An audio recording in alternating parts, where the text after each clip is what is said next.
Hola, hola, muy buenas noches. Muchísimas gracias por elegirnos para informarse. Baesha Papende Pujaremi.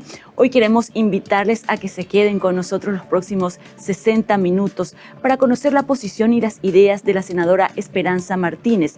Ella es una de las candidatas a la presidencia de la República dentro de la concertación. Irán a elecciones el próximo 18 de diciembre. Conoceremos cuál es su posición sobre temas cruciales en lo que se define como una hoja de ruta de la concertación, temas sobre los cuales se irán discutiendo y tomando posiciones. Esta noche nos acompaña aquí en El Descargo. Soy María Cristina Sanabria. Bienvenidos.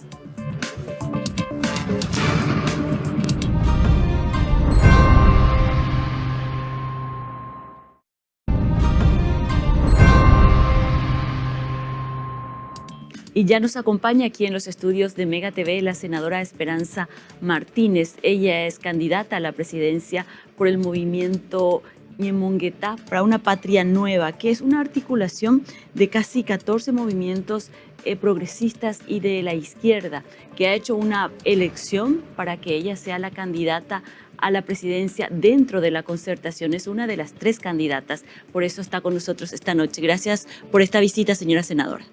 Muchísimas gracias, María Cristina, por la invitación. Un placer estar aquí y también un saludo a la audiencia. Senadora, querríamos conocer cuáles son las principales propuestas que la han llevado para ser candidata de este frente, del tercer espacio, digamos, que está dentro de la concertación.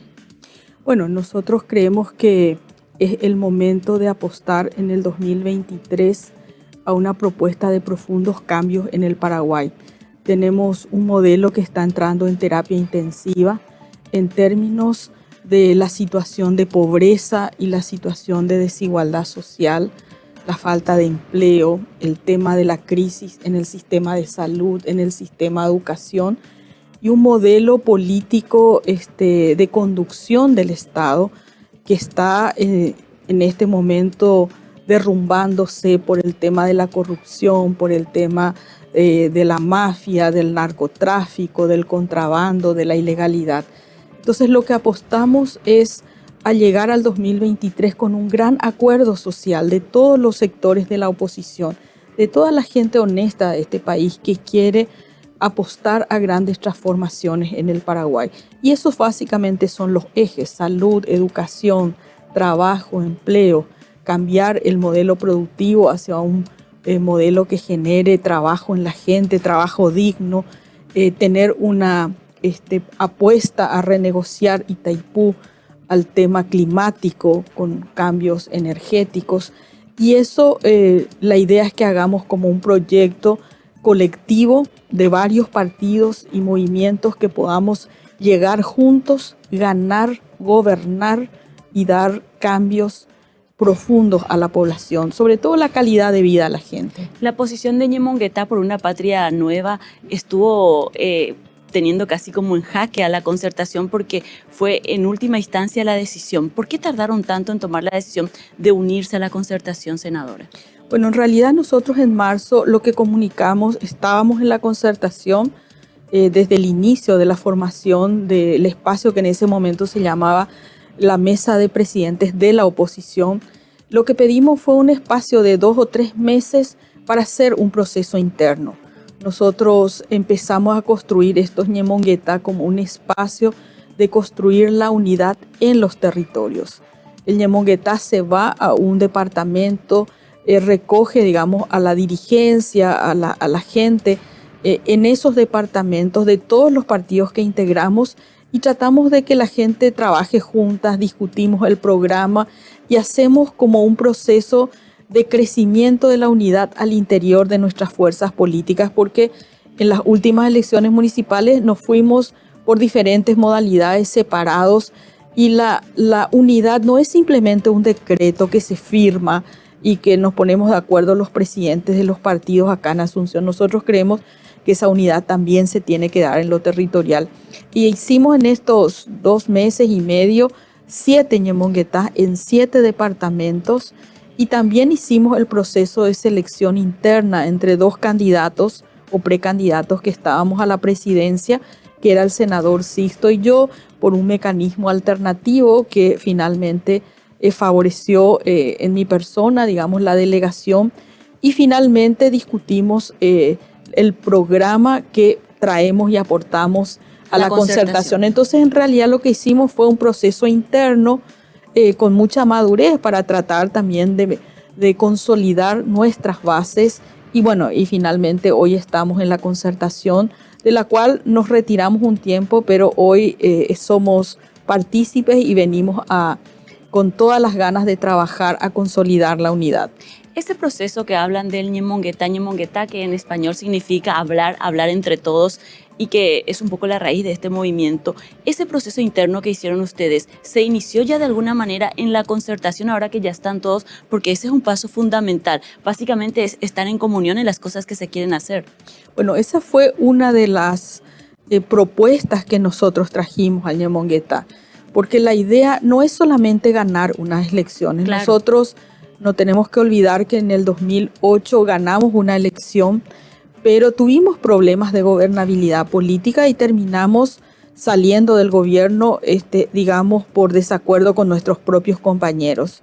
Entonces hay que aprender de los errores o de las cuestiones que no hicimos bien en el pasado para poder proyectarnos y hacerlo mejor. Entonces yo creo que en este momento lo importante es que el Ñemonguetá que nosotros venimos haciendo va a continuar como un espacio de construir una agenda política.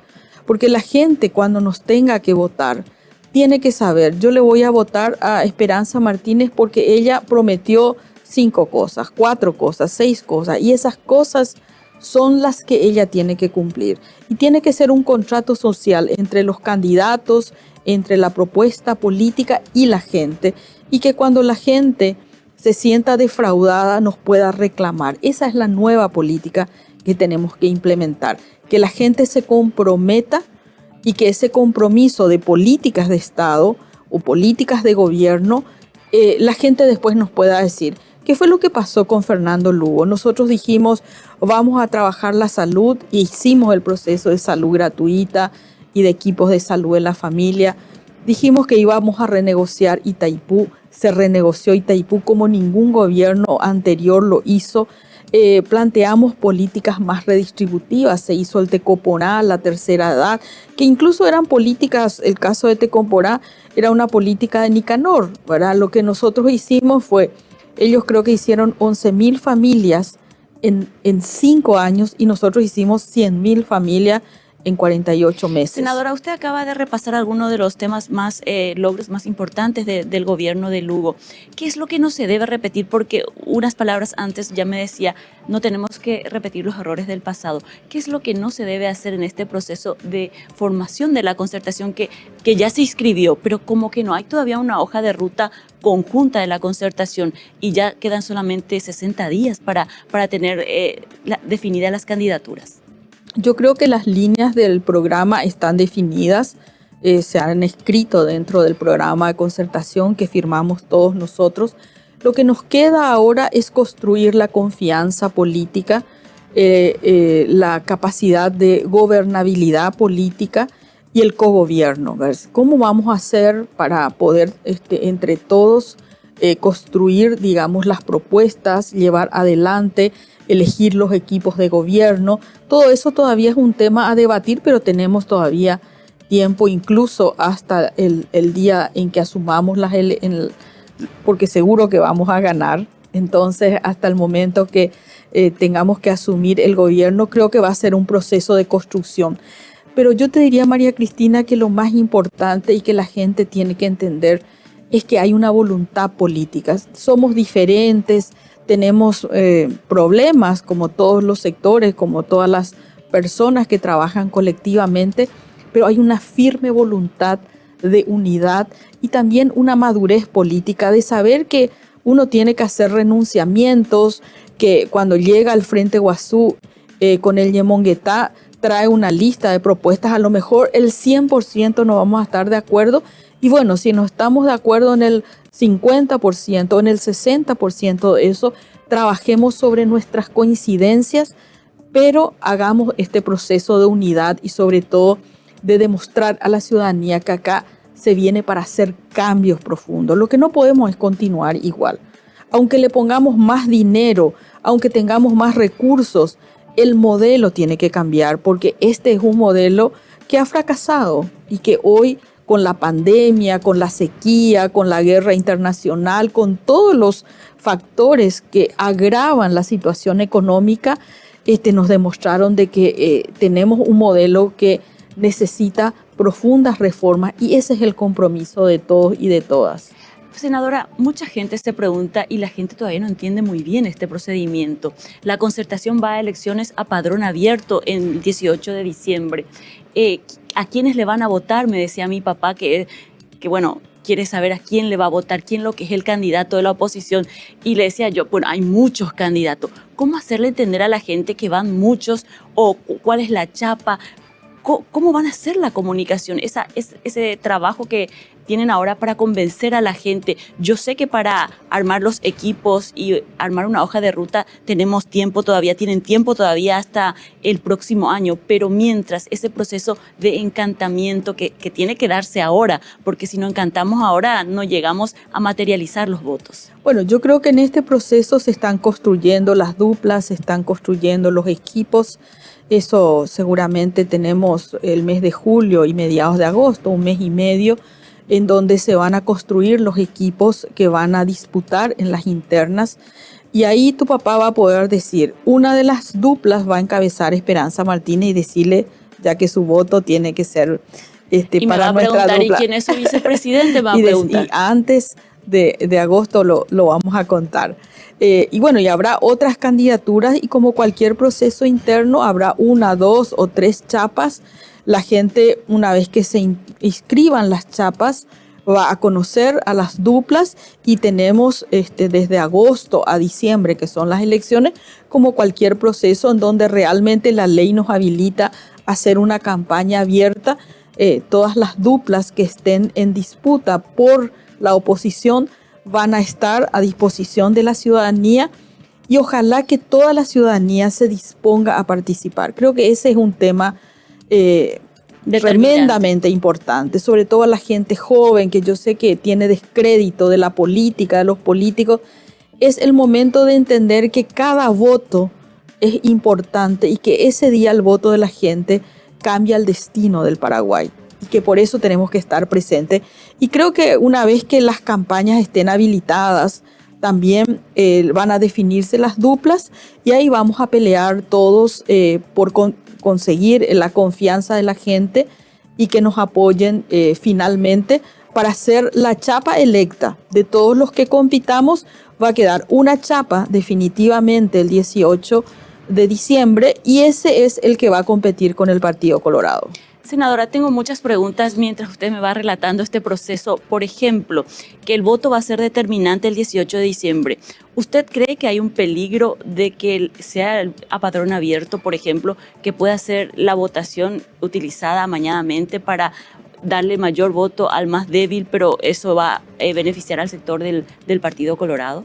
Bueno, yo creo que va a ser estratégico que esta unión de la oposición también se haga para un fuerte control electoral. Yo creo que vamos a ser cerca de 30 o más partidos y movimientos unidos con que cada uno traiga 10-20% de personas que puedan contribuir al control electoral. Vamos a tener capacidad de controlar mesa por mesa y evitar el fraude, ¿verdad? Sobre todo en las últimas elecciones, con el tema del voto electrónico, lo que se da mucho es que la gente se hace supuestamente acompañar de alguien que en realidad se va a hacer el voto. Eso tenemos que suspender, tenemos que hablar con la justicia electoral, que se haga una campaña por los medios de comunicación y que solamente aquel que tenga una discapacidad motriz, digamos, que no pueda mover las manos o algo así, está inhabilitado realmente para votar. Después tenemos las máquinas donde la gente puede practicar, pero al local de votación tiene que entrar una sola persona a emitir su voto. Y eso es parte, digamos, de un proceso de comunicación, de educación que vamos a hacer. Yo creo que se está instalando el miedo desde el Partido Colorado para el uso del padrón abierto y de toda la gente. Pero en democracia, cuanto más gente participa, cuanto más se legitima el proceso del voto, en realidad los gobiernos son más fuertes y las decisiones son más legítimas, ¿Por qué? Porque no es lo mismo que te elijan 5 a que te elijan 600 o que te elijan 3 millones de personas. Entonces van a haber dificultades.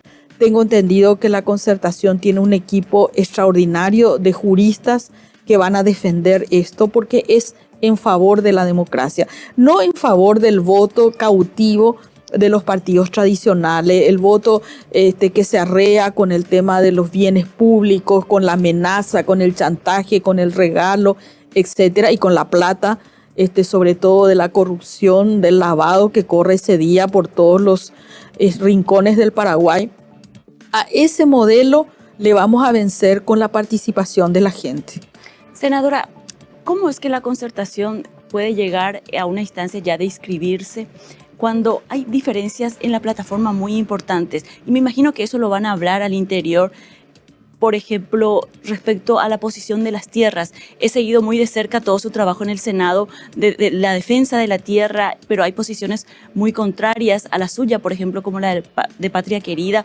Entonces, la gente se preguntará y nos preguntamos nosotros también, ¿cómo van a concertar en el tema de la tierra? ¿Será que me puede responder a la vuelta a la pausa?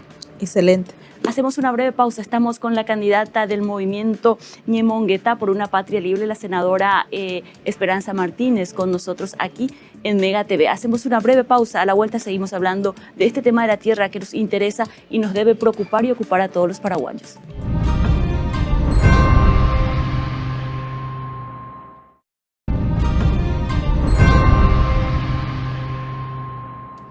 Estamos aquí en el descargo en compañía de la candidata a la presidencia dentro de la Concertación, la senadora Esperanza Martínez. Y queríamos hablar con ella de un tema crucial que ha sido la punta de lanza de todos sus discursos en 9 años en la Cámara de Senadores, y es el tema de la tierra. Y la posición ahí en la Concertación, ¿cómo se va a dirimir?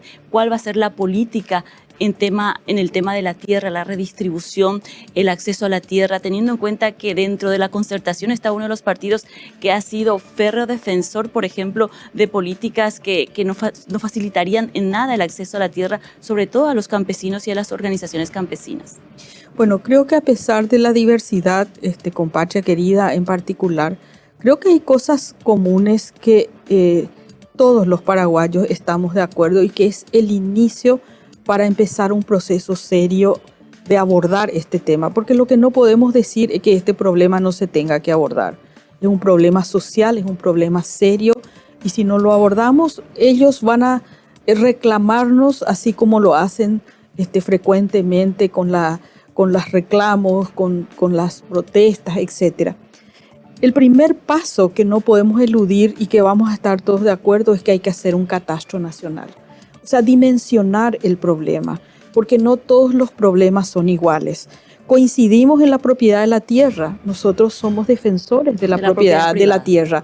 La diferencia es que nosotros creemos que todos los paraguayos tienen derecho a la tierra, no solamente los sectores latifundistas. Entonces, necesitamos hablar de un derecho que sea respetado para todos. ¿Usted cree, senadora, que van a coincidir en la posición de revisar, por ejemplo, la calidad y la legalidad de los títulos de propiedad en Paraguay? Pero ese es un proceso que se tiene que hacer, porque es una cuestión de poner en orden la casa, ¿verdad? O sea, ¿cuántos títulos? Porque acá hay gente que dice que hay más títulos que cantidad de tierra por la superposición que existen. Así también necesitamos hacer un censo de ocupaciones comunitarias a nivel urbano y a nivel rural para mencionar cuántos asentamientos están en este momento en procesos de ocupación. ¿Cuál es la situación? Porque hay algunos que son de fácil resolución, con voluntad política y sin corrupción. Por ejemplo, tenemos muchos asentamientos rurales que son asentamientos de 10, 20, 30 años, que pagaron todo en el INDER, pero el INDER nunca les dio el título. Y que están allí. Bueno, comencemos por cosas que son muy sencillas. No hay disputa, no hay ninguno, simplemente hay que hacer un proceso de legalización.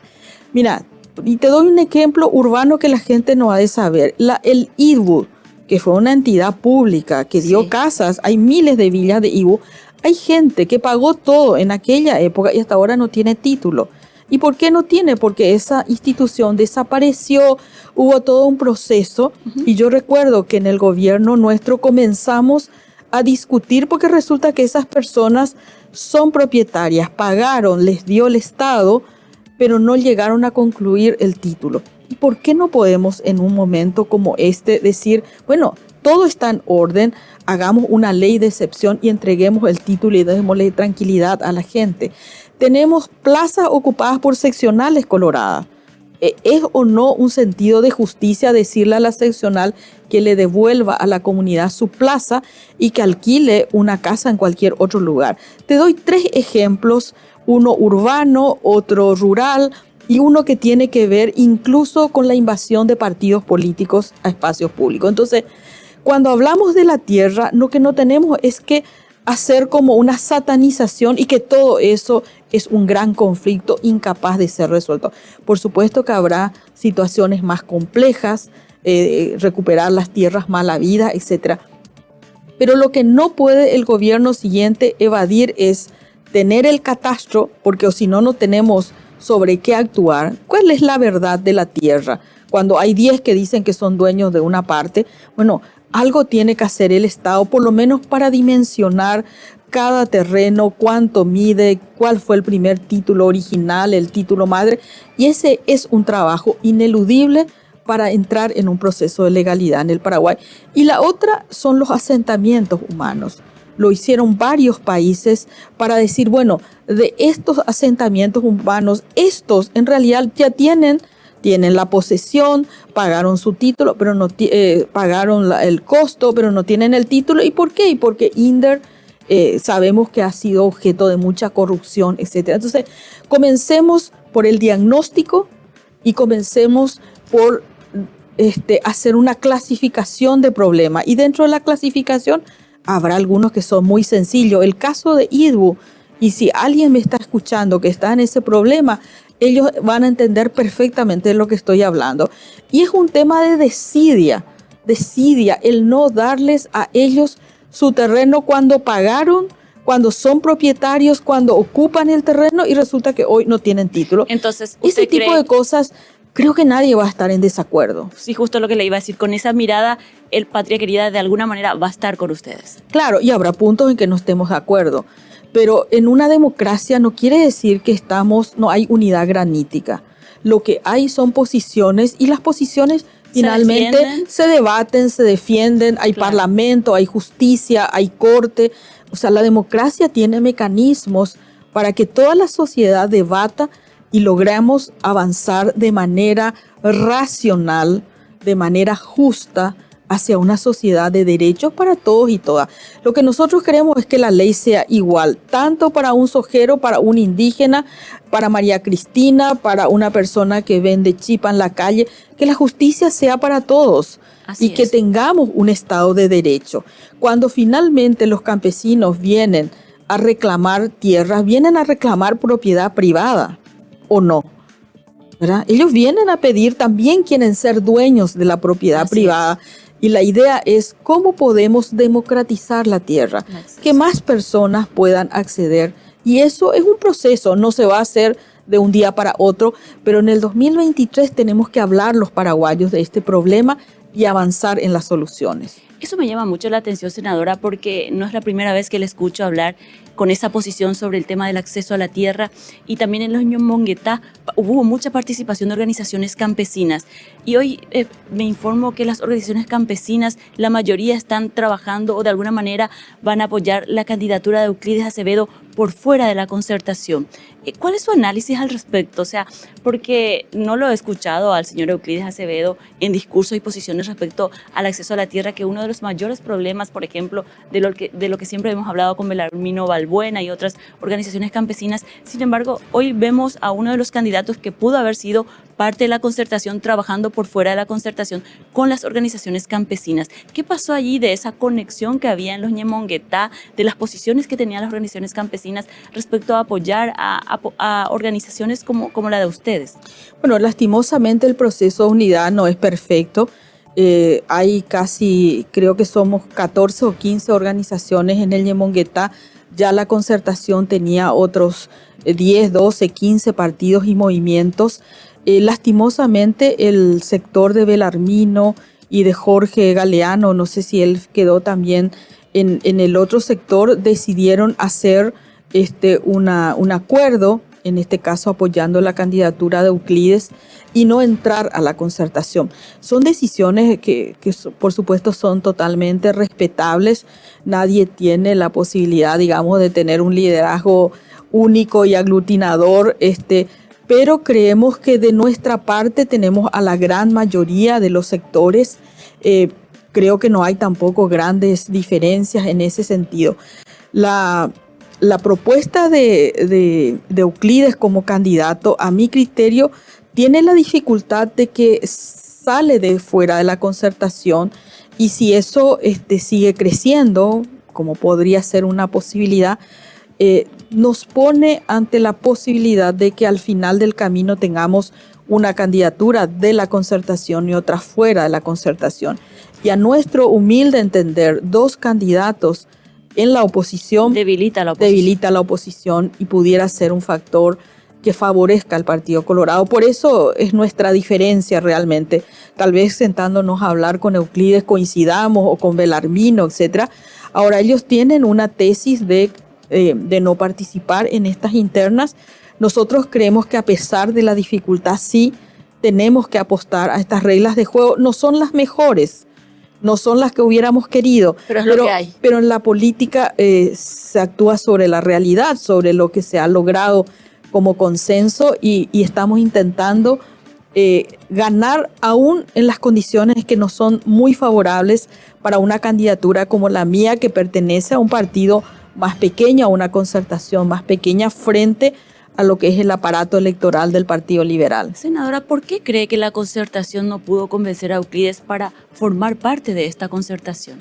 Bueno, yo no hablé personalmente con él, no quisiera tomar una posición. Entiendo. Creo que es una pregunta para Euclides. Senadora, sin lugar a dudas, esa es una pregunta pendiente que la vamos a hacer al señor Euclides Acevedo en su momento. Pero volviendo a la concertación y a la participación de las mujeres, ¿cree que 3 mujeres son suficientes?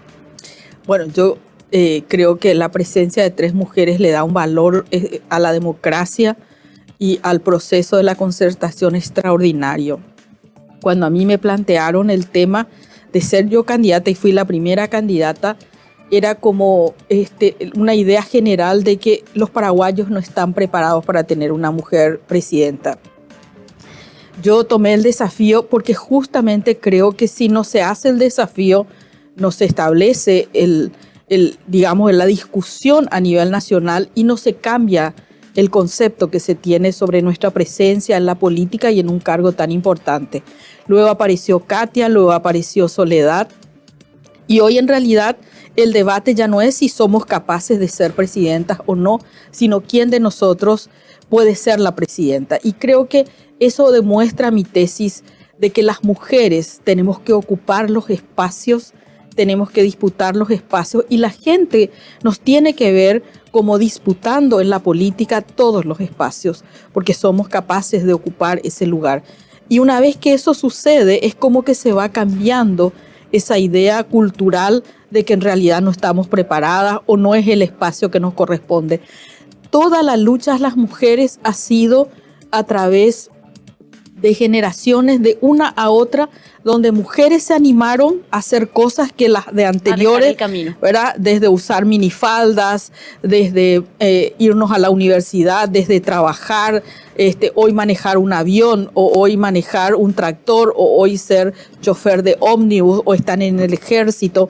Bueno, todas esas cosas hace 100 años, 60 años no podíamos hacer las mujeres. Y siempre hay pioneras que abren el camino a otras mujeres, de modo que yo estoy feliz de que seamos 3 mujeres y que el debate sea sobre nosotras, que la gente diga, ella es mejor, no, la otra es mejor, o esta estoy de acuerdo, pero ya no decir que no somos capaces de estar donde estamos y de disputar lo que estamos disputando. Senadora, ¿usted irá hasta el final como candidata a presidenta? Sí, hoy es esa mi decisión. La decisión ya para... Sí, estamos trabajando sobre eso, queremos hacer una dupla y queremos disputar en las internas y ser la presidenta del Paraguay. Con esa idea que tiene seguro también que les molesta, porque cuando se habla de quién va a ser la vicepresidenta o el vicepresidente, se piensa enseguida que alguna de las mujeres descabalgue de su candidatura a la presidencia para ser el vicepresidente de alguno de los candidatos, la vicepresidenta de alguno de los candidatos. ¿Usted definitivamente va hasta el final como candidata a presidente? En este momento esa es la decisión. En realidad uno puede hacer después o no concesiones. Lo que pasa es que lo que molesta es que en realidad cuando se dice usted va a ser vicepresidenta de fulano o de mengano, en realidad es porque quieren instalar de que no somos capaces de disputar. Sí. Entonces, yo sí me creo una persona capaz de disputar. Quiero ser presidenta del Paraguay y quiero que me den esa oportunidad y lo voy a pelear. Cuando tengamos que tomar las decisiones, allí veremos si logramos conseguir una dupla y que podamos pelear ese espacio y ojalá ganar.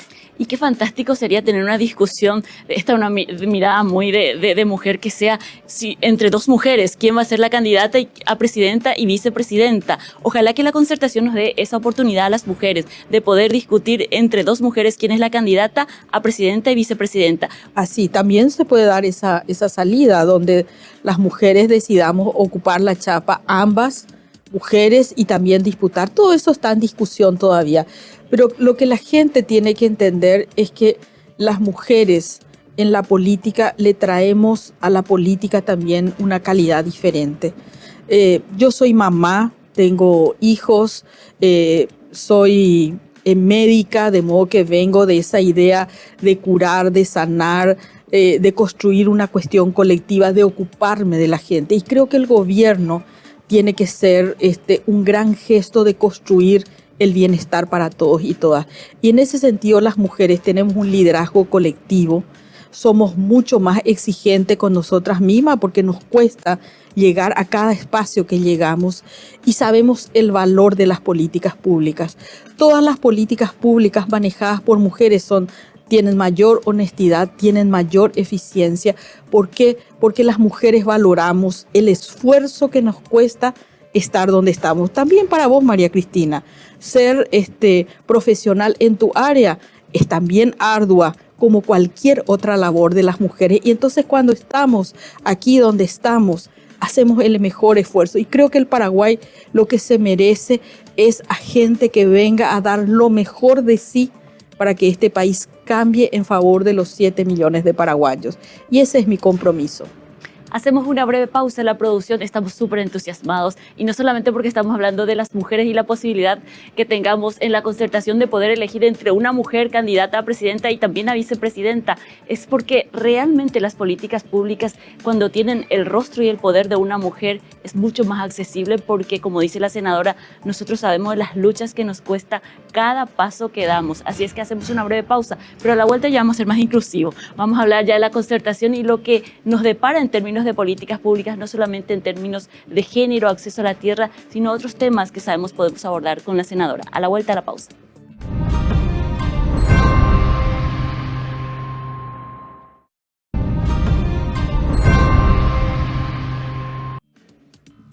Estamos en la grata compañía de la senadora Esperanza Martínez. Ella es candidata a presidenta de nuestro país dentro de la Concertación por el movimiento Ñemonguetá para una patria nueva.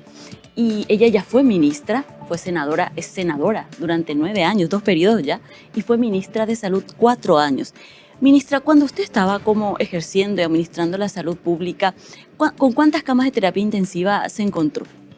Bueno, al llegar nosotros había 89 camas para todo el sistema de salud. ¿En todo el país? En todo el país del sistema público, y nosotros dejamos cerca de 290 camas que hicimos en casi 2 años porque a nosotros nos tocó también lo que era el H1N1 en aquel momento, que por supuesto no fue de las dimensiones, pero ahí nos percatamos en realidad de la baja inversión que teníamos e hicimos también un esfuerzo extraordinario para incorporar camas privadas. Entonces llegamos a hacer casi triplicar el número de camas de terapia intensiva en todo lo que fue la inversión, pero también el tema de recursos humanos que carecía el Ministerio de Salud y que fueron incorporados. Como médica, usted sabe la situación de los recursos humanos. Hay varios problemas que en plena pandemia se manifestaba. Por ejemplo, lo que pedía la doctora Rosana González, que se les pague lo mismo por la cantidad de horas trabajadas. También hay otro tema con el tema de recursos humanos, que van de un hospital a otro y no hay como un empoderamiento, un sentimiento de pertenencia hacia los hospitales.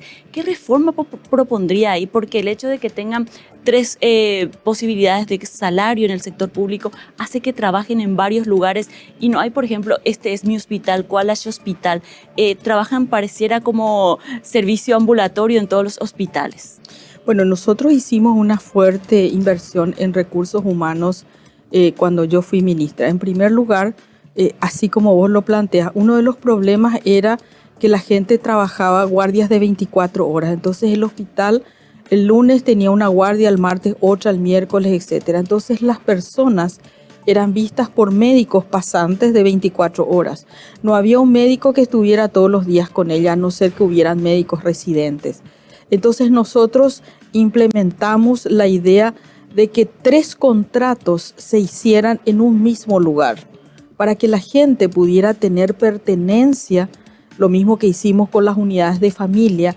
Entonces, en vez de que el lunes esté en IPS, el martes esté en salud pública y el jueves esté en el hospital militar, nosotros lo que hicimos es tratar de canjear para que los 3 contratos estén en un mismo servicio, que era el inicio de un proceso de institucionalización. Claro.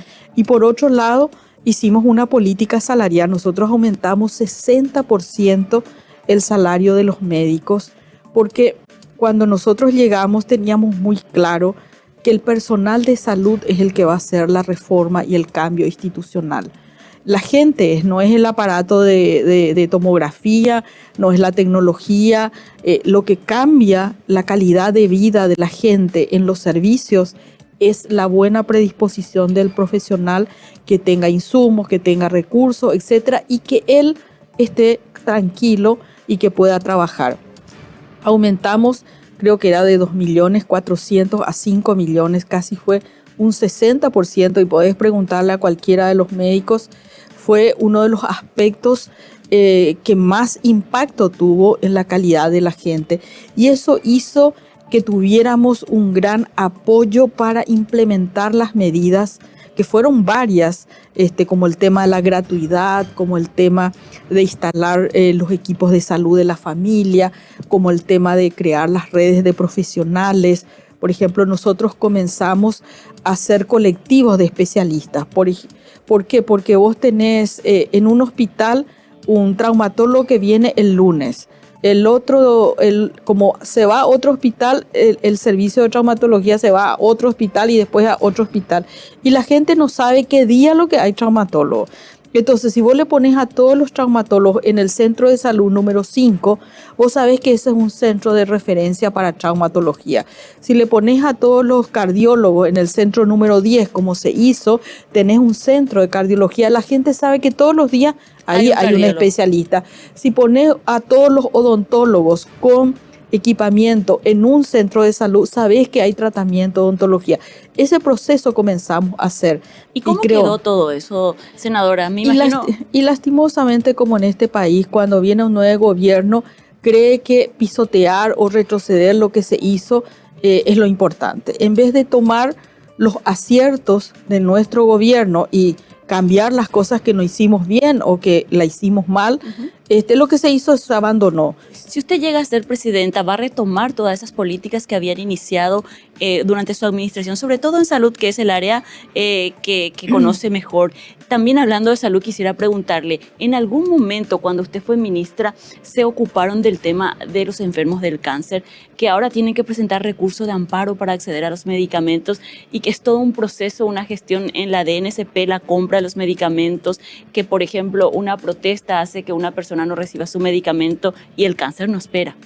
Bueno, mira, te diría, del 2023, si soy presidenta de la República, es uno de los ejes de reforma, un sistema público de salud que sea gratuito, universal. Creo que la pandemia nos ha demostrado aquí y en el mundo que lo que necesitamos es avanzar hacia sistemas públicos de salud, porque son los que han logrado en este momento los resultados ante la pandemia. Y Y te estoy hablando de países como Francia, como Alemania, como Inglaterra, que también ocuparon su tiempo en pensar las reformas hacia sistemas públicos de salud. Y el otro tema del cáncer, cuando nosotros hicimos el tema de la gratuidad de la atención, lo que hicimos fue un listado de medicamentos que inicialmente el Estado garantizaba la compra. Y eso fue, entre ellos, se hizo un listado de drogas oncológicas para las patologías que eran más frecuentes en el Paraguay. El cáncer de mama, el cáncer de próstata, cáncer de colon, cáncer de cuello uterino, etc. Había un listado según las frecuencias y se hizo un estándar. No se compró el 100% de todos los tipos de medicamentos, pero un estándar en base a un protocolo, y fueron las primeras compras públicas de medicamentos oncológicos que se hizo dentro del sistema de salud. Eso lastimosamente no continuó. Existe el listado, pero lo que no hay en este momento es una actualización constante. Y hay otra vez corrupción. Hay que reconocer que hay corrupción en este tema. Tenemos mucha deuda pública. Hay que ahí tenemos lo que pasó con la pandemia, 514 millones de dólares que tuvo el gobierno a su disposición. Y bueno, y de eso creo que los 100 primeros millones que se utilizaron tuvieron que ser devueltos por todo el escándalo de corrupción, de direccionamiento, de falta de cumplimiento técnico, etcétera. O sea, el tema de la corrupción tiene que ser un pacto político en el 2023. No puede entrar al sistema de salud. No podemos robarle a la gente y que siga recurriendo a la apoyada, a la tallarinada, a la rifa, a la caridad, tengan que venir acá a la mega cadena a pedir plata, ayuda, lo que sea, porque la salud es un derecho. La Constitución del Paraguay dice que es un derecho y ese esfuerzo tenemos que hacer los paraguayos. Al que se apropia de plata ajena en el sistema de salud, pero hay que caerle severamente con la justicia, con la ley. Eso le iba a preguntar. Desde la Concertación siempre se condena la corrupción, siempre se señala la corrupción como hecho, pero a través de los medios, con hechos y con gestos. ¿Qué se puede hacer desde el gobierno sin esperar la disposición judicial, que es todo un proceso nuevamente paralelo, pero desde la administración, qué se puede hacer? ¿Qué prometería la Concertación o Esperanza Martínez como candidata a presidenta? Yo creo que acá la corrupción tiene que ver con la institucionalización del Estado paraguayo, ¿verdad? Tenemos que primero colocar a gente que tenga probidad, que venga sin antecedentes de haber tenido alguna situación de enriquecimiento ilícito, que esté ligado al contrabando, que esté ligado al lavado de dinero. Tenemos que poner a personas honorables y personas que tengan una trayectoria que la gente conozca de dónde viene su patrimonio. ¿Es rico o no es rico y de dónde vino su riqueza? Creo que ese es el primer condicionamiento. Segundo, muchas de estas cosas se hacen con transparencia y con procedimientos claros. Hoy la tecnología nos ayuda a eso, a que los sistemas sean transparentes, se hagan por orden, se pueda controlar a través de los sistemas de internet, no sé, el procedimiento de pagos, las licitaciones, claro. Todo implica transparencia e implica procedimientos breves, cortos y que no haya muchos funcionarios detrás para manipular sobre la decisión. Después vienen los sistemas de control y tercero, lo que necesitamos también es utilizar los sistemas de inteligencia, usar tecnología y combatir al crimen organizado, usar toda la solidaridad internacional, porque esto no se va a combatir desde un solo país. Claro. Esto es un crimen transnacional y necesitamos regional. Y de interés regional. Hay que hacer un pacto regional. En ese sentido, tenemos que tener una política de relacionamiento y de integración regional. Tenemos que compartir sistemas de inteligencia, sistemas de información y hay que capacitar a la gente que está en los espacios de control para utilizar eso de manera hoy eficiente, ¿verdad? Eso siempre me pareció importante e interesante en la función pública, porque a veces todo es culpa del ministro, pero están los directores de la de la UOC, que son las unidades de contrataciones cruciales en todo ese proceso, los directores de finanzas y la gente que hace los llamados. O sea, me parece fundamental. Hay roscas que están instaladas. A veces cambia el ministro, pero la rosca queda intacta. Y ahí también ustedes, los medios de comunicación, son un elemento extraordinario. O sea, todo lo que signifique, digamos, estos procesos, más allá que a los políticos a veces no nos gusta que seamos tan interpelados, que seamos señalados, pero más allá de eso es necesario. O sea, la presencia, digamos, de una investigación periodística, las sospechas que se colocan desde las agendas de los medios de comunicación, son cuestiones sumamente importantes en el avance del modelo de transparencia que tenemos que hacer. Y esto va a ser un proceso gradual, no va a ser una cuestión de un día para otro, pero importa mucho la cabeza e importan mucho los actores principales del próximo gobierno. Si vos tenés a un ladrón, si tenés a un narcotraficante, si tenés a alguien que viene con una fortuna que no sabe demostrar de dónde vino, ¿y qué le podés esperar? ¿Qué reglas de juego, qué respeto va a colocar dentro del sistema? Entonces, votemos a gente que sabemos dónde vive, cómo vive, qué patrimonio tiene.